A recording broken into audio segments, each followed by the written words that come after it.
Okay, we're back. We took an extended break there because we were talking about old times. And for ones that maybe start this video beforehand, we're talking about the 1989 Running Rocks.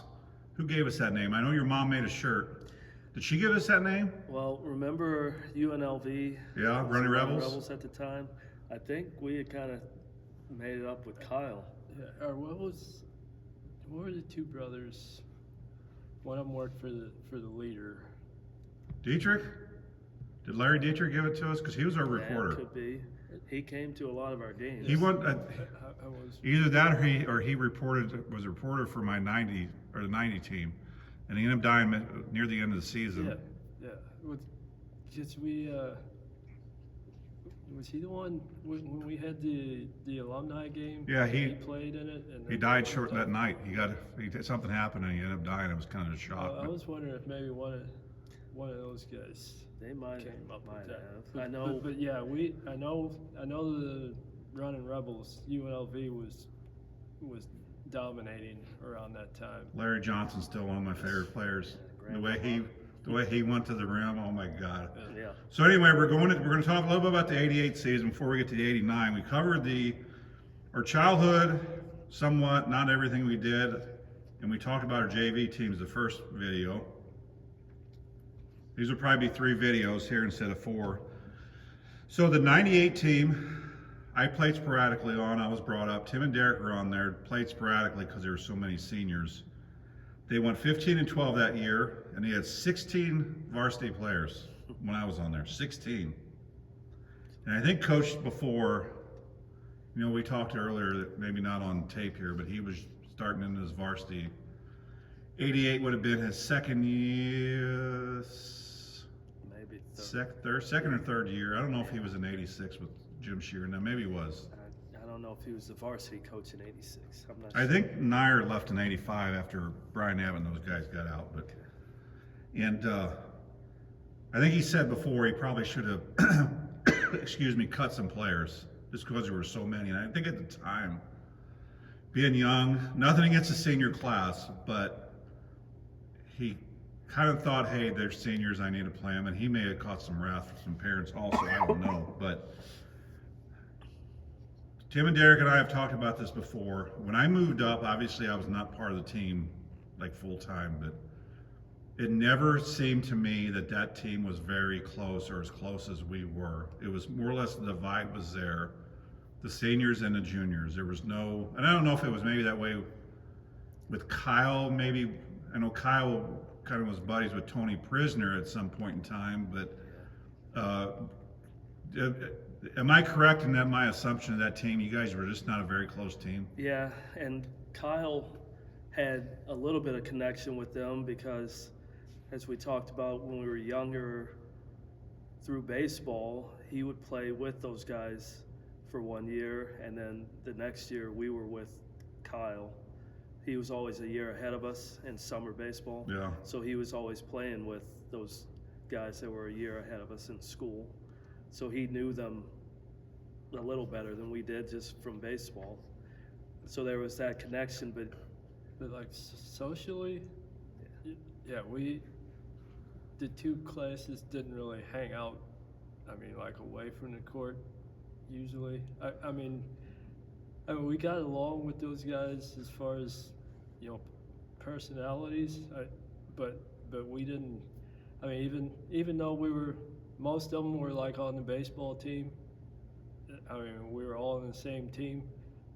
I mean, that way we could get along, or like being in marching band. A lot of those guys were. I mean, just a mix of classes, but as far as hanging out, like away from school or anything like that, it just didn't seem like there was much of that between our class and that class. Well, and we've talked, and I promise we're going to get to the first half of the '89 year. But as Tim and Derek and I have talked, as a JV, we would beat the varsity quite often when we would scrimmage. And some of those seniors would get absolutely pissed, and I do cuss a little bit on these videos, not anything major. But they were pissed, and they kind of reminded me of today's kids. They seem kind of angry all the time, or it's just like there was tension there, even kind of amongst themselves. And I don't know if it was because, Scott Fenders was a very good player at Assumption, and then Doug Valky was a very good player at R2, and then Kurt, my brother, was a pretty good player. He got hurt from New Haven, so I don't know if it was those three trying to mesh in and say, what is our role? Obviously, Doug Valky took the lead role there, scoring and shooting. But it was just like, when I would get moved up, it was like, I didn't even have fun. You think you'd be kind of giddy, getting moved up to varsity and being excited. I was like, man, I don't really want to be up here. There was just that vibe on that team. But I'm not going to run them in the ground, but we're building up. So we're getting into the beginning of the year. And obviously, like all the other teams, we do air conditioning and stuff, and open gym, and a lot of summer leagues. They're here now. It's probably the most scared I've been in my entire life, and I've been in some hairy situations. But Tim and Derek first got their license, and going into their junior year, junior year, and their first assignment is to drive us over to St. Clair. And neither one of them, I think, were real confident, which I understand that. They've probably never driven that kind of road before. But honestly, I don't know I was kind of wondering if we were going to make it there and make it back home. I mean, I don't know if you guys are the same, but that's just a little story. Yeah, we were nervous driving. So the first time we had ever driven on the highway. Yeah, so it was little, but we made it. So we did play the summer leagues.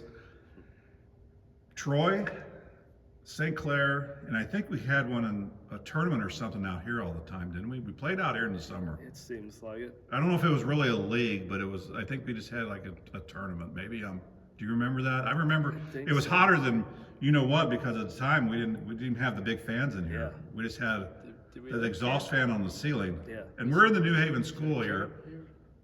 Then did Coach Stanoff already start having camps? He had camps then, but I remember, and I want to give a shout out to three people. Thank you, Dr. Hayner and Coach Hayner, for allowing us to come in and do this video again in here today. And I brought it up before on, I think, my aunt's page, Krefmeyer's Market. I don't know if you ever get on there and look on Facebook. They have a lot of old photos. Mm-hmm. Eric Holmeyer spent a lot of time with us. Yeah. I can remember for a long time. And back then, the time was, if you could play in a summer league, you have most of your team, but you had to have an out of school player or someone not associated with the team on there. Isn't that how it was? Yeah. So I don't remember, did anyone else ever go with us other than Eric? And Eric obviously had obligations in St. Louis. So Eric, if you see this, speaking for those two and all of us, we do truly appreciate you giving time, because obviously that did help us progress. Yeah. It was funny you say that, because I went to my wife's Christmas party for Ziegler and Science. Yeah. Give them a plug. But yeah. I was talking to an employee there that works with my wife, and for some reason he asked if I knew who Eric Holmeyer was, or asked if I knew people from New Haven, and brought his name up. And I mentioned to him, yeah, I know who he is. He used to go with us in the summer. I still remember one summer game we were playing, and I got in and played a few minutes, came out, and he was telling me good job and said, hey, your time will come. I still remember that. Yeah. Man, he was a good guy to have around. He was very positive, and I actually saw him about a year ago, maybe 2 years ago now. He was actually ringing the bell at the kettle for the Salvation Army at Ciders. And I had my hood up, so he didn't really recognize me. We had a good little chat there. So again, I've said it before, Eric, or anyone that's associated with Eric, we do appreciate all the stuff that you did. And I don't know how long he did it, but obviously he had his own job, and then he drove his own car and did all this. So obviously he was doing what he could to help the program. So we start the season, and I don't think we didn't. We started out with the Montgomery County tournament. And Derek wanted to argue with me. Not really argue, because Derek doesn't argue. Neither does Tim. They just kind of, But Clopton, which I didn't remember, was seeded number 1. Because I always thought they weren't very good at the beginning of the year, but obviously they had some. Yeah, I didn't remember. People thought they were going to be good. And we were seeded number 6. So obviously a lot of it maybe had to go with the varsity record the year before, us combining, not knowing what we were really going to be. So we play, like I've done in all these, I go down, and I'm going to break these down a little further because I actually have a scrapbook for these games. But we played Montgomery County in the first game of the tournament, and we lost 76-78 in overtime. And we were up 17-16 after the first, 31-29 at halftime, and we're up 53-45 in the third. And Derek, Coach Bailey, with the New Haven Shamrocks sweatshirt on, missed 2 free throws at the end of the game. Yep. And I don't remember that, but I do remember Tim Bailey on the right. I'm doing that so people was like, I can't tell the difference. Yeah, they're just, you can tell they're different. Fouled Eric Martin with 1 second left in overtime. Yeah. And he went down and hit both free throws. And so, hey, what are you going to do? A lot of these games, I took some more notes. There were games we were not a very good free throw shooting team. Yeah. We were 13 for 27, so that's less than 50%. That's terrible. And for the building into this, for those that are going to watch it, used to even the 97, 98, 99, that era of teams, a very set style of offense, design plays. What do you guys have, about 200 plays it seemed like? Maybe 150? Yeah, it seemed like it. We were Coaches basically a still motion offense. I remember we had a post-up play for me, and we had 300 for Kyle. Other than that, we maybe had some more. I mean, obviously inbounds plays inside, court plays to get in from the side. But it was very much, you just moved, and we generated 5-man motion. Yeah, our own shots. And that was Tim Strobel and Coach Strobel's son, Mr. Strobel, and Coach Steinhoff both said is because you guys could generate your own, that we didn't really need plays. Now, we get to the end, did that kind of bite us in the last game? Probably, because we didn't have much. When motion isn't working, what are you going to do? Yeah. So we go to the consolation game, and we play Fulton, and we beat them 69-64, 42-24 at halftime. I didn't have first, 54-51. And I'm going to do, just to give some kudos to people, I had 20 points in the Montgomery game. Just going by the paper here. I'm going to keep track of everyone that had more than 10 points, just to show how stuff was divided. So we ended up beating them 69-64, and Kent and Derek had 15 points apiece. So then we go to the consolation championship game, and we beat Ellsbury, destroyed them. I don't know if you remember this. 78-38. I remember beating them, man. So we had 18-6 the first quarter, 31-16 halftime, 44-29 in third, and then Eric had 17 points that game. So our first regular season game was Bell, which was then Bell. I remember that because we played them here my senior year. And we beat them by 40, or almost 30, 77-38. 22-8 at first, 42-24 halftime. I had 21 points and 12 rebounds. And then we get in our first conference game, and we're going to cover this through the break, as I said, the Christmas break. We beat Pacific by 20, 65-45, which would have been here. Yeah. And I know they had Scott Brown, which was pretty good. Yeah. And they had Richard Schlesinger, the tall kid, but he wasn't very good. He just wasn't. And we out-rebounded them. This is just some notes. 46-24, which is, like, again, he probably was 6'7", don't you think? Yeah, he was in I there? think he was. So we're up 20-10 the first quarter, 32-11. We held them to 1 point in the second quarter. 46-31. We did give them 20 points in the third, obviously, and then I had 18 points. So we go to the Washington game, which I remember that, even without me reviewing my notes. It was like Dave Cox, which Dave and I are good friends now. And I remember him driving me into the wall a couple of times, and no foul was called, and it was rough. And Yeah, it was. I read that they came off some bad losses prior to that, so they're probably kind of mad about it. So we beat them 62-58.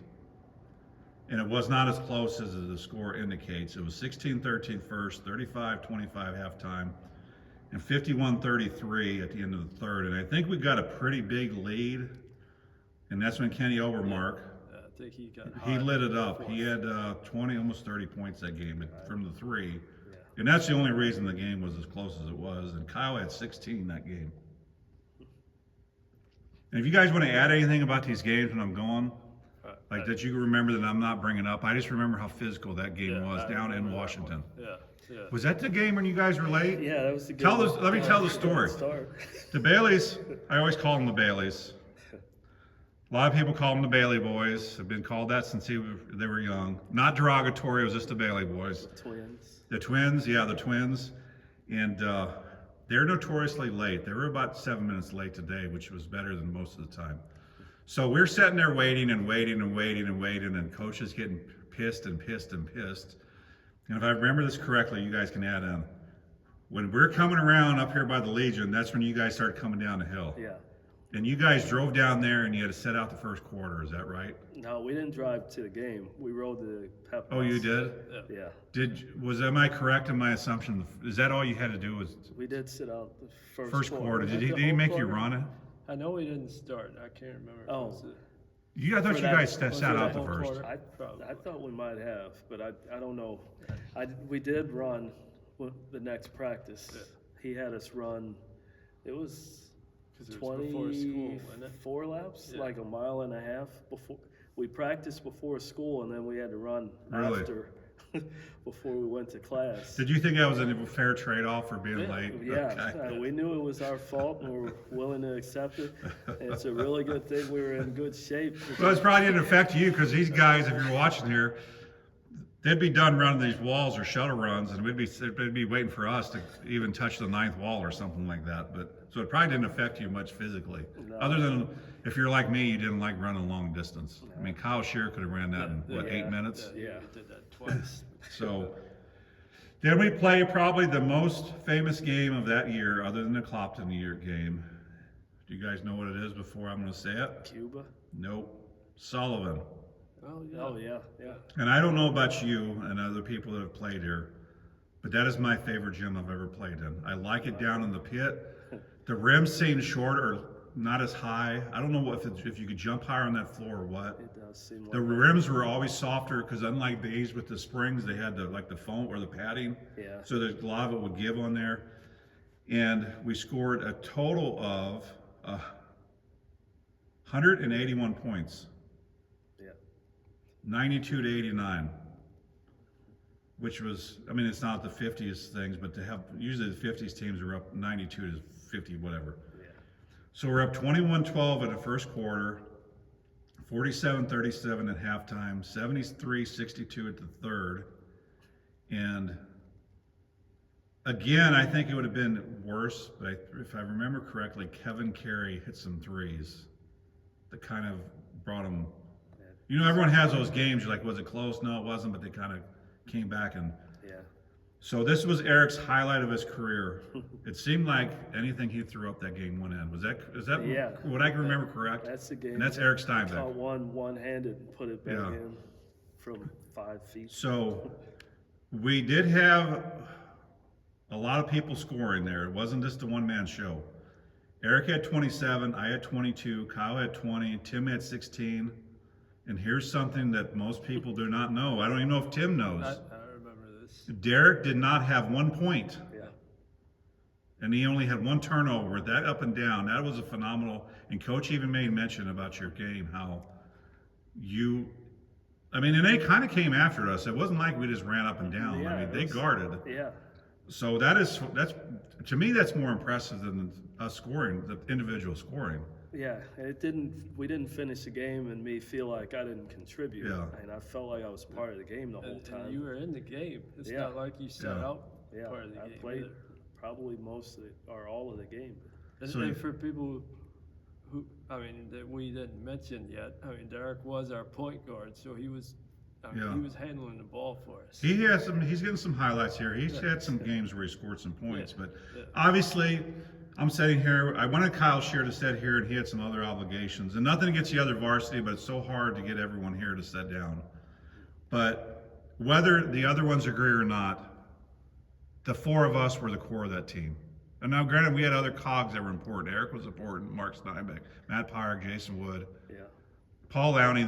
Paul and them didn't get to play as often, but obviously everyone's part of the team, and they practiced hard against us. And Yeah. I always want to mention them Alan. because if they didn't practice hard, we wouldn't have been as good as we were. Alan Borchett. Yeah, Alan would Great. come after you, guard you. Yeah. So I want to give kudos to everyone, but as far as scoring, the four of us were the main, and Eric. So Mark Steinbeck did have 10 rebounds. And as good a shape as Mark was in, I mean, looking at the photos now, I always thought he was bigger than what he was, but we were kind of skinny little runs Yeah. back then. But he had the most probably muscle mass for his Yeah, build. he was But he always seemed like he was out of breath. Is that because he went 120 miles per hour everything he I did? think so. And it was full speed all the time. Because I remember when we would run hills like Selma Street and Thurman and Locust. Don't get freaked out here. He and Jason Wood would always throw up. Always. Yeah. Every time we ran in preseason, they would throw up. So then we played Cuban. I didn't have a lot there, but I do remember they had a Reinsch boy, and we did not play very well down there at all. Played bad. I remember they hit a shot late Yeah. to go up. So they beat us 59-60. So that would have been our second loss, and we've lost by 3 points in our two losses. Could have won either way. Yeah. And it was 13-8 first quarter, 28-17. This was just a small article, so I don't, probably because of away game, they didn't do a lot. And Tim Bailey here had 14. And then we continue the Crawford County run. I think Bourbon's in Crawford, and we played Bourbon, which would be up here. My senior year, we played down there. We beat them 74-48. We're up 21-18 first quarter, 38-27 halftime, 57-40 third quarter. Kyle had 17, I had 16 and 15 rebounds. And then,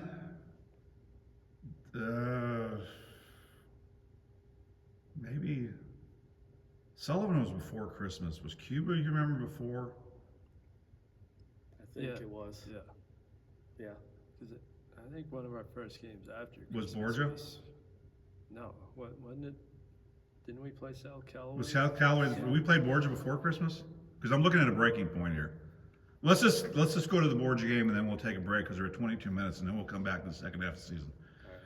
So we ended up playing Borgia, and Borgia, as we talked about, and you guys talked about JV, they were huge. Yeah. They had Blake, which he said he was 6'5", he's got to be taller than that. And then you had the other Marquardt Phil, which was probably 6'6". Did he still play at varsity year? Maybe not, but they did have. Yeah, I remember playing him. They had the Parmentier. John Parmentier, Dave Polite, Yeah. 6'3" to 6'4", 6'5" guys. Yeah. They had Aaron Marquardt. They had Spencer Garbs was probably about 6'1", Yeah, 7. he So was- they were pretty, compared to us, they were pretty big. Alferman was on Yeah, there. Derek Alferman. He actually is the one that got him close in the game because he was another one. He hit some threes at the end of the game I saw, but I didn't make it in my notes. So we ended up beating them. I think they had probably like the next year everyone thought that Borgia was just going to, hey, it's Borgia.